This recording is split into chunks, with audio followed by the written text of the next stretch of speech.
L'échange que vous allez entendre est un entretien épistémique. Il s'agit d'une conversation asymétrique dans laquelle on s'intéresse à notre interlocuteur en lui posant des questions. Au travers de celle-ci, nous cherchons à comprendre les raisons qui motivent son avis. L'objectif principal de cette forme de conversation est de passer un moment agréable et mutuellement enrichissant. Et nous accueillons Caligula. Quel plaisir de t'avoir parmi nous, Cali. Comment vas-tu? Salut tout le monde, ça va très bien et toi? Bah ouais, le dimanche ça va plutôt bien, plutôt chill, voilà, à faire des discussions sereines sur des sujets divers et variés. Et tu pourras remarquer, mon cher Cali, qu'on n'est pas toujours sur le même sujet. J'ai vu. Hein? Et du coup, qu'est-ce qui fait que l'algorithme t'a poussé chez nous là aujourd'hui? Je scrollais et puis je suis tombé sur le sujet, je le trouvais intéressant. Du coup, je me suis arrêté. Tout à l'heure, j'étais passé, mais quand je suis monté, mon téléphone il s'est éteint. Ah, d'accord. Ouais, bah ça arrive même des fois, tu sais, les gens montent et ça TikTok fait redescendre. Je me suis arrêté, ouais, parce que le sujet, il est d'actualité, quoi. Ouais, moi aussi je trouve. Enfin, c'est d'ailleurs pour ça qu'on l'a fait, et notamment de ce qu'on observe sur TikTok. Voilà, c'est parti un peu de ce qu'on observe sur TikTok, les gens qui sont là en train de militer chacun pour leur cause et ont tendance parfois, peut-être, à aller au-delà de ce qu'on pourrait accepter. Et du coup, toi, par rapport à cette question, alors je m'excuse encore une fois, c'est un A à militantisme, mais j'ai fait tellement vite quand j'ai lancé le live parce qu'il n'y avait pas le titre que j'ai fait une bourde. Donc je m'excuse encore. J'espère que ça va pas t'empêcher de faire la discussion avec moi. Non, moi aussi je fais plein de fautes d'orthographe. Ah bah, on va se comprendre au moins là-dessus. Et du coup, toi, alors par rapport à ce sujet, qu'est-ce que tu pourrais en dire? Militantisme éclairé ou radicalisé,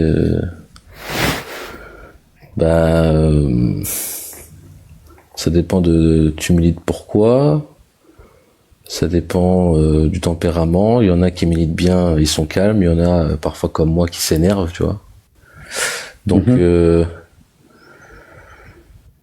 l'époque vu qu'on est en transition, l'époque allait forcément au mélange des idées, et au débat. Vu que moi j'aime bien un peu la phrase de Talleyrand qui dit exciter le peuple avant de s'en servir. Donc pour moi, si on nous a excités, c'est qu'il y a un truc à changer et il y a une transition à faire. Donc le système il pousse un peu à cette transition, il pousse les gens à débattre, à chercher un nouveau système, quoi. De toute façon, même politiquement, on voit bien qu'on trouve pas de système. Donc même tout en haut, même nous qui avons l'impression d'être perdus, je pense que tout en haut ils le sont aussi un peu. Hein. Ils cherchent un nouveau moyen, un nouveau système pour essayer de raccorder tout le monde, parce qu'ils sentent bien que ça va se polariser, quoi. Donc faut trouver une solution rapidement. Ouais. Je vais reformuler un peu tu vas me dire si j'ai pas trop changé ton idée. Pour toi, le militantisme, ça relève plus des personnes, ça permet le mélange des idées, et que exciter les idées chez les personnes, ça permet de favoriser une transition et le changement. Est-ce que c'est bien ça? En fait, pour moi, il y a pas eu là depuis l'an 2000 des gens qui ont eu des nouvelles idées. Pour moi, les grands auteurs, ils ont déjà tout dit. Donc, en fait, les idées, tout le monde les connaît. Et en fait, je pense que il y a juste l'outil qui change, et le système, il veut juste nous faire changer d'outil, mais il va pas changer d'idée. Le système, il va rester le système. Donc là, tout ce qu'il veut nous faire, nous on a l'impression qu'on débat, qu'on va changer les mœurs ou quoi que ce soit. Je pense pas du tout. En vrai, on va juste s'exciter et le système, il va changer d'outil, mais l'idée, elle restera toujours la même. Hein. Le bourgeois voudra toujours s'en mettre par les poches, le pauvre, il sera toujours de gauche en dessous de 40 ans et après 40 ans, il va toujours changer. Donc en fait, il n'y a pas de nouvelle idée. C'est, je pense pas qu'on va changer grand chose. On va juste passer de l'iPhone 1 au 2, au 3, au 4, au 5 jusqu'au 10. Mais fondamentalement, les mœurs resteront les mêmes. C'est-à-dire que les gens, ils peuvent voir des génos et pas bouger. Il y a des gens, ils peuvent voir des lois qu'ils détestent et rien faire. Donc en fait, on a l'impression qu'on peut impacter sur les choses, mais en fait, on a juste un nouvel espace de débat. On a TikTok, avant on l'avait pas. Mais je suis pas certain qu'ils prennent en compte toutes les critiques qu'on a à faire. Donc on peut très bien militer, mais pour moi, on milite parce qu'on nous a laissé militer. Le jour où on voudra plus qu'on milite, on fera en sorte qu'on milite plus. Est-ce que, dis-moi si je me plante, hein, de ce que j'ai compris de ce que tu viens de me dire là, que il n'y a pas de nouvelles idées, donc en fait on nous laisserait jouer entre guillemets avec les outils qui font semblant de favoriser un changement, mais comme les idées sont pas nouvelles, rien ne pourra changer, c'est ça? Et en vrai, c'est même pire que ça parce que on a l'impression qu'on a une nouvelle plateforme pour s'exprimer, alors qu'en réalité, cette plateforme, elle n'est là que pour faire grandir leur outil ultime, c'est-à-dire l'IA. Donc maintenant, en fait, nous, on croit qu'on parle, mais en fait, on nourrit la bête qui bientôt va nous enchaîner. Donc en fait, c'est un moyen d'expression sur lequel, en fait, on a un gage qu'on doit donner, c'est notre humanité. Et bientôt, on aura un robot on aura l'impression qu'il est complètement humain. Donc en fait, on est juste en train de dresser. On croit qu'on nous donne un moyen pour parler. En fait, on est là pour dresser un nouvel objet qui va nous contrôler encore mieux. Donc en fait, c'est même pas de la liberté.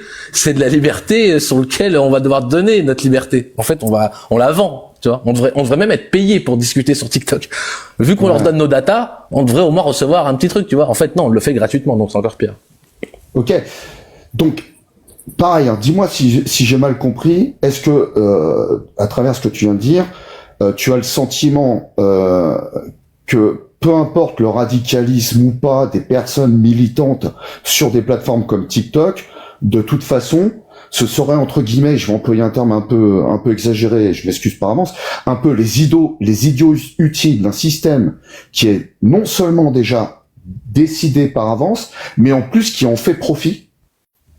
Mais c'est évident parce que si demain t'es milliardaire, genre toi tu vas laisser des smicards et des gens au RSA décider de ce que tu vas faire de tes milliards. Est-ce que tu dois en donner 2% avec la taxe du SMIC? Est-ce que tu dois en donner 10 alors que tu peux te barrer quand tu veux? Donc c'est pas les milliardaires qui vont laisser soi-disant la démocratie décider de comment leur fric va tourner. Ça j'en suis convaincu, jamais de la vie. Ils préféreront partir, prendre leur famille, se barrer que laisser le peuple décider de comment va tourner la France. Donc on pourra bien parler, dire ce qu'on veut.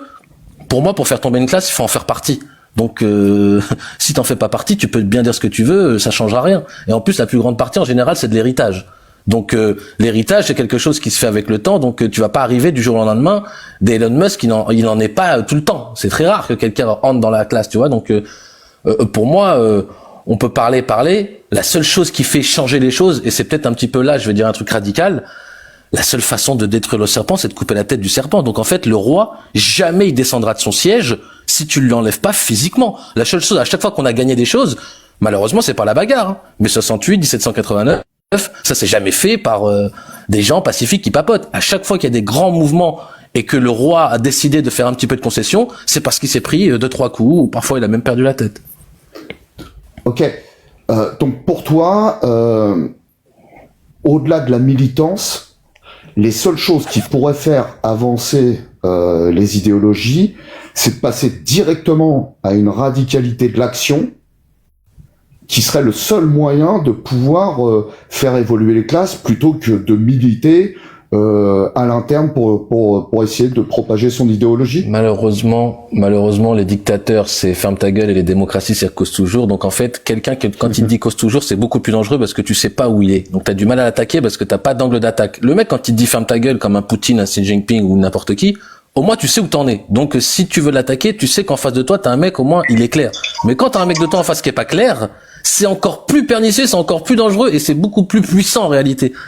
C'est pour ça que je te dis, dans les pays où on nous laisse parler, c'est parce qu'on veut bien qu'on parle, parce qu'ils utilisent notre parole contre nous. Le système, il laisse parfois un petit peu de violence parce qu'il a besoin de cette violence pour créer des lois encore plus répressives. Donc dans tous les cas, il trouve toujours un moyen de retourner le truc contre nous. Donc pour moi, cette politique-là, cette politique du sentiment, de faire des lois sur des trucs, c'est beaucoup plus pernicieux et dangereux qu'un mec qui est un petit peu plus direct et qui te dit ici c'est comme ça, t'es pas content, tu bouges, mais en gros, tu vois, le ferme ta gueule ou cause toujours. Je préfère le ferme ta gueule en vrai.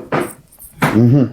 Mais alors, comment on peut pousser des gens à mener des actions radicales si on fait pas un minimum de militantisme auprès de ces personnes pour qu'elles puissent adhérer à cette possibilité d'action radicale? J'ai pas compris ta question, tu peux reformuler? Ouais, excuse-moi. Si tu dis que, si j'ai bien compris, les actions radicales, il y a que ça qui peuvent faire bouger les choses. Mais pour convaincre les gens de passer directement à l'action directe radicale, comment on peut faire ça sans passer par le on peut le faire militantisme. sans passer à l'action. Par exemple, on peut militer pour dire aux gens d'être tous dans un mouvement de radicalité, mais sans passer à l'acte. En gros, si l'ennemi en face, par exemple Macron, il sent qu'en face de lui, il n'y a pas des gilets jaunes qui sont juste là à manifester tous les samedis, mais ils se mettent tous devant l'Élysée et qui sont tous prêts à passer à l'action, mais qu'ils le font pas, ils attendent juste que de lui-même il arrête. En gros, montrer qu'on est radicaux, mais sans avoir envie de faire l'acte radical, pour pas avoir envie de frapper, tu vois, mais montrer qu'on est ultra déterminé. Et si malheureusement le mec il te dit, bah écoute, je descendrai pas du trône, même si vous avez raison, même si je sais que je suis en train de vous extorquer, je partirai pas, à part si on m'en enlève, comme Macron il a dit, venez me chercher, tu sais, c'est pas tous les présidents qui t'envoient des sublis comme ça, ils te montrent que il va nous faire du sale, il va faire les retraites, il va tout faire, et qu'en gros il veut nous chauffer à blanc jusqu'à avoir, comme dans son livre il le dit, avoir sa révolution. Et lui en gros il te dit que si vous venez pas me prendre par la force, je bougerai pas. Tu vois ce que je veux dire? Donc faut lui montrer qu'on est prêt à bouger, mais sans bouger. Mais je pense qu'on est face à un mec qui attend qu'on bouge parce qu'il a besoin de cette radicalité pour être encore plus violent. Donc tu vois, on est dans un truc un peu machiavélique, tu vois, mais malheureusement, bah on est un peu dans ce jeu-là. Et vu que dans une transition où on va pas avoir des élections, en vrai pour moi je pense qu'on va avoir un changement de régime, bah dans les changements de régime, malheureusement, le sang va couler. Je suis désolé de le dire, mais déjà il a déjà commencé à couler dans plusieurs endroits, donc là je sens que ça va un petit peu chauffer. Et c'est pour ça que ton sujet était intéressant, parce que on va passer, je pense que même les gens les plus soft, au bout d'un moment avec un mec comme Macron, ils vont comprendre que bah dans l'histoire du monde, à chaque fois, bah quand tu veux un monde meilleur, il y a pas en face de toi le mec, il s'en fout de ton monde meilleur. Si tu l'enlèves pas par la force, il restera et il continuera à t'extorquer jusqu'à ce que t'aies plus un sou dans les poches. Okay. Et quand il t'aura fini, il ira faire ça dans un autre pays. Du coup, j'ai bien apprécié ta métaphore avec les gilets jaunes, et ça m'amène une question que j'aimerais te partager. Selon toi, le mouvement des gilets jaunes, est-ce qu'il a éclaté parce qu'il n'était pas suffisamment éclairé, ou est-ce que parce que leur militantisme était trop faible pour qu'ils puissent avoir une action radicale qui fonctionne? En fait, les gilets jaunes, moi je l'ai dit la dernière fois dans un live, je sais plus c'était avec qui, mais le dernier déclic qui manquait, c'était les cités. Je pense que si Macron, en face de lui, il avait eu, entre guillemets, tous les blancs énervés, plus tous les mecs de cité parce que Macron, il comprend pas la gentillesse. C'est-à-dire que pour lui, c'est une manif tous les samedis. Et lui, t'as bien vu que tous les samedis, il se barrait dans un autre pays. Donc en fait, il s'en foutait de ce qui se passait, parce que ça se passait à peu près normalement. C'était une colère cadrée. Mais si en face de lui, il avait une colère un petit peu décomplexée et que les cités se seraient agencées avec, on va dire, les blancs, alors là, je pense qu'il aurait vraiment compris et il aurait peut-être changé. Mais en face de lui, il avait des choses qui pouvaient être cadrées, quoi, tu vois. Donc moi, j'ai toujours regretté qu'en vrai, je me dis, c'était tellement la plus grosse manif de l'histoire de France que c'était le moment ou jamais d'allier tout le monde. Et ça s'est pas fait. Et donc, il a pu déchirer des mains. Moi, j'ai bossé avec un mec qui a perdu sa main dans une manif, faire tomber des yeux. Et puis les gens, ils ont eu peur. Et puis donc ça s'est calmé, tu vois. Mais c'était le moment ou jamais. Normalement, c'est pas tous les samedis, c'est tous les jours, jusqu'à ce qu'il change, jusqu'à ce qu'il arrête. Mais vu que c'était cadré, les gens ils manifestaient et du lundi au vendredi ils allaient bosser. Bah lui s'est dit c'est parfait, tu vois. C'est intéressant ce que tu proposes comme réflexion. Et du coup, pour recentrer sur le sujet, est-ce que tu penses que cette convergence des luttes, je sais pas si je peux appeler ça comme ça, qui fait qu'entre les gilets jaunes et les personnes qui vivent dans les quartiers, il n'y a pas eu de fusion, est-ce que c'est parce que il n'y a pas eu assez de militantisme de la part des gilets jaunes auprès du public de quartier, ou est-ce que c'est parce que le public de quartier serait peut-être, entre guillemets, trop radicalisé envers une classe populaire dans laquelle il ne se retrouve pas? En fait, je pense que ceux de cité, ils sont pas assez politisés. C'est-à-dire que ils ont pas les mêmes priorités que les gens qui sont pas des quartiers. C'est-à-dire que je sais pas comment t'expliquer, mais malheureusement, ils se sont pas sentis concernés. On peut pas dire qu'il y a pas eu on peut pas dire qu'il y a pas eu de publicité sur les gilets jaunes. Tout le monde le voyait, tu pouvais pas faire l'impasse dessus. Mais le fait qu'ils se sentent pas concernés, c'est dire que c'est comme s'ils se disaient je m'en fous, c'est pas chez moi. Tu vois, indirectement, si on avait tous les mêmes priorités, si on avait tous le même ennemi, normalement, toutes les cités, ils auraient dû être dehors avec les gilets jaunes. Et du coup, on aurait eu un 1789 au carré. Il y aurait eu mais tellement de monde que ça aurait été historique, tu vois.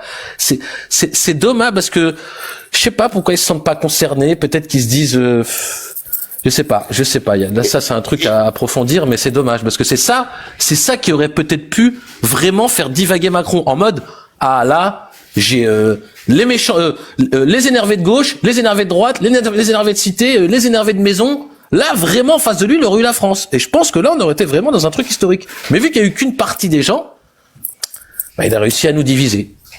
Et si tu découvrais que dans le mouvement des Gilets jaunes, il y avait beaucoup de personnes issues des quartiers, qu'est-ce qui fait que ça n'a pas fonctionné alors?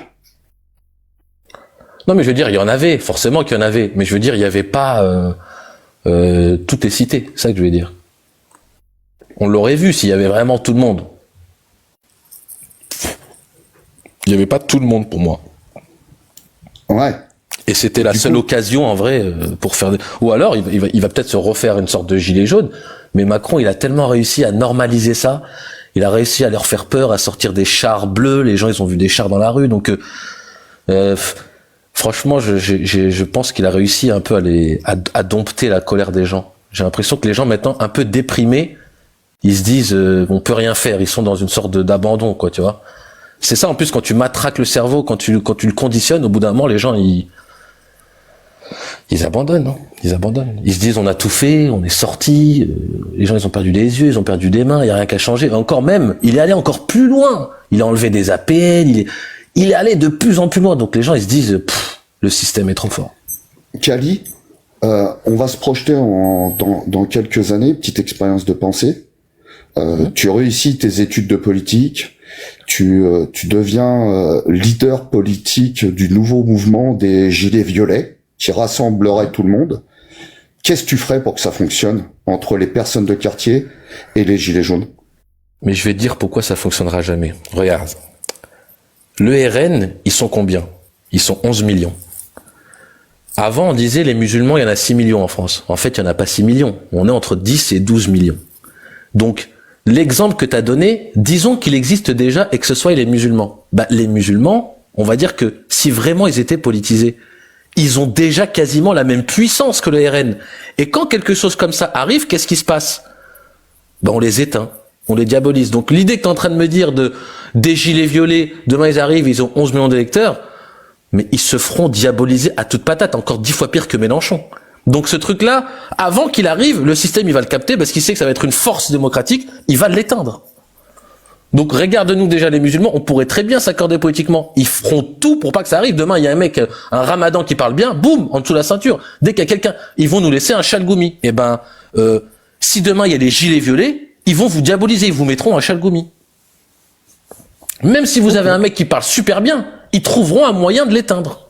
Parce que le système, s'il voit arriver 12 millions d'électeurs, et sachant que la démocratie, c'est la démographie, il te laissera jamais prendre le pouvoir. C'est pour ça que je t'ai dit, si t'es dans un jeu où les lois sont faites par ceux, tu suis des lois que eux ils suivent pas, et en gros bah c'est eux qui font les lois, bah, dans tous les cas tu peux pas jouer, c'est eux qui ont les règles. Donc si demain tu veux changer les règles, c'est eux-mêmes qui. De toute façon on voit bien qu'en ce moment, étant donné qu'ils voient que la démocratie a commencé en gros à perdre de sa crédibilité, on voit bien que le système il se radicalise et limite il nous montre que la démocratie elle gêne pour se mouvoir. Limite maintenant les démocraties bah elles sont un peu gênées face aux autres puissances, elles se disent putain. On aurait bien voulu faire un peu ce qu'on veut, mais on est démocrate, donc on peut pas faire tout et n'importe quoi. Eh ben, ils sont un peu gênés et eux-mêmes, ils aimeraient se radicaliser, mais en vrai, c'est ce qu'ils vont faire, hein, tout doucement. Mais ils sont en train de se radicaliser, mais sans dire ce qu'ils sont, tu vois. Mais en tout cas, ils sont plus les démocraties, ça c'est évident. Ok. Bah écoute, je te remercie. On a un petit peu dépassé les 15 minutes. J'espère que les personnes derrière vont pas me gronder. J'aurais une question à emporter, mais qui est une petite crotte de nez, donc je vais te demander ton consentement d'abord. Une crotte de nez, c'est-à-dire sur l'islam, pas sur l'islam. Un petit taquet. Une petite taquette. Oula, non. Allez, je me permets. Tu veux faire quoi? Tu veux me faire un blasphème gratuit ou quoi, là? Ah non, pas du tout. Justement. Vas-y. J'allais te demander, qu'est-ce qui a fait qu'à un moment donné, on est venu parler d'islam dans cette discussion? Bah, comme on en a pas trop parlé. Toi et moi, là, dans ce débat? Ouais. Ah oui, parce qu'à un moment, j'ai fait un lien entre groupes de forces politiques et je te disais que les musulmans, ils pouvaient être, s'ils voulaient, être une force politique. Et j'ai pris un exemple pour te dire qu'en gros, le truc des gilets violets, en réalité, il existe déjà un peu. Mais qu'ils laisseront pas des groupes qui peuvent avoir une grosse majorité se former. Et en même temps, tu te mets à la place du système, c'est logique. Hein. C'est le jeu. Hein. Ok. Alors là, je vais passer la parole dans l'ordre à John, Galactic et McToy. Ils auront peut-être une question à emporter, qui est une question qui n'impose pas de réponse tout de suite, mais que tu t'emmènes avec toi. C'est un peu comme le cadeau au McDo, tu vois, une fois que tu as fini le Big Mac. Et puis après, je te poserai la question la plus importante pour nous. Dans l'ordre, John, Galactic et McToy. Alors moi, pour le coup, j'ai pas de questions à emporter.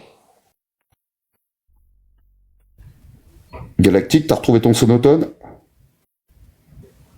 Bon, pas de Galactic. McToy? Non, pas spécifiquement. Par contre, j'aurais peut-être juste vite fait. Est-ce que tu regardes des films ou c'est vraiment pas ton truc de regarder des films? Ouais, mais j'aime bien les histoires vraies, quoi. Je suis pas trop science-fiction, j'aime bien les documentaires, les trucs historiques. C'est un truc qui est basé sur un petit peu, enfin c'est inspiré de trucs qui sont un peu vrais, mais c'est romantisé extrêmement. Enfin voilà, c'est le film Athéna. Si tu l'as jamais vu, je te le conseille. Ça parle de quoi? Ça parle justement de les révoltes d'une cité et je trouve ça très intéressant au vu de ce que t'as dit, de tes avis et tout. Si tu le regardes, je pense que ça peut t'intéresser. Voilà. Ok, j'irai jeter un petit coup d'œil. Merci Marcus. De rien, puis de maintenant... rien. Excuse-moi, Russell. Puis maintenant, Kalik, je sais que t'es pas très film, je te dirais de ne surtout pas aller voir une vidéo sur YouTube qui pourrait te traumatiser à vie. Donc, comme tu regardes pas les films, je te dirais pas d'aller la voir. Série, c'est quoi le film? Non, en vrai, c'est pas que je suis pas très film. J'ai dit j'aime bien les séries, mais j'aime bien les séries comme les Tudors, enfin tu sais les séries qui parlent un peu de les époques médiévales. J'aime bien voir comment l'histoire, un peu qui relate un peu des trucs vrais. J'aime pas trop la science-fiction parce que j'apprends rien et donc ça me fatigue. Alors va pas voir la vidéo qui est sur YouTube et en plus que je comprends toujours pas pourquoi elle est disponible pour tout le monde, qui s'appelle Gangbang d'éléphants. Faut absolument pas aller la voir et je dis à toutes les personnes dans le panel, n'y allez pas. Je te pose ma question la plus importante. Comment tu t'es senti, Kali, pendant cette discussion? Bah écoute, très bien, hein. Très bien. Hein. Ça me fait plaisir. Il y a pas eu de radicalité, on va dire, donc ça va. Ah, je suis radicalement neutre. Mais tu sais qu'il y a aussi, pour moi, avant, il y a toujours eu extrême gauche, extrême droite, mais en vrai, maintenant, l'extrême centre, il a été bien matérialisé. On sait que ça existe aussi l'extrême centre, je pense. Donc maintenant, il y a que des extrêmes, tu vois. À gauche, à droite, devant, derrière. Devant, derrière, au-dessus, en dessous, on est cerné, comme disait le mec qui a pas bien dormi. Bon, écoute, je te souhaite une bonne fin d'après-midi, Kali, et puis tu repasses quand tu veux. Aussi. Et pas de souci. Et bon dimanche à toi. Allez, ciao, à la prochaine. Salut, ciao. Salut.